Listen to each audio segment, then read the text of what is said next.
Hello বন্ধুরা, আমার mini ব্লগে তোমাদের অনেক স্বাগত। আর আমার বড় ভিডিওতে তো তোমরা দেখেছো যে আমি বাপের বাড়িতে চলে এসেছি জামাই ষষ্ঠী উপলক্ষে। তো জামাই ষষ্ঠী উপলক্ষে মা কিন্তু এখন যাচ্ছে কেনাকাটা করতে। তো এখন আমিও কিন্তু মার সাথে যাচ্ছি, মা, ভাই, আমি আর মাম্মাম। তো গিয়েই প্রথমে কিন্তু এই ঠাকুরের দর্শন করে নিলাম। সত্যি এই ঠাকুরকে দেখলেই না মন প্রাণ ভরে যায়।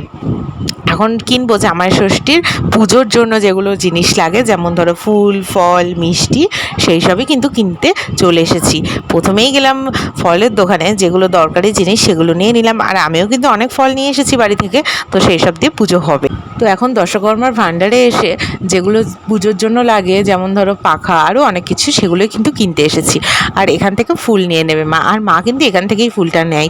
সত্যি অনেক দিন পর কিন্তু বাপের বাড়িতে এসে বাজার ঘুরতে, বাজার নিজে হাতে করতে খুব ভালো লাগে। শ্বশুরবাড়িতে তো আর হয় না সেটা, কিন্তু বাপের বাড়িতে এইগুলোর মজাই আলাদা। এখন মিষ্টি নিয়ে নেব, মিষ্টি টিষ্টি নিয়ে তারপর পার্লারে যাব। তো চলো, আজকের ভিডিওটা এইটুকুই থাক, নেক্সট ভিডিও খুব তাড়াতাড়ি আসছে।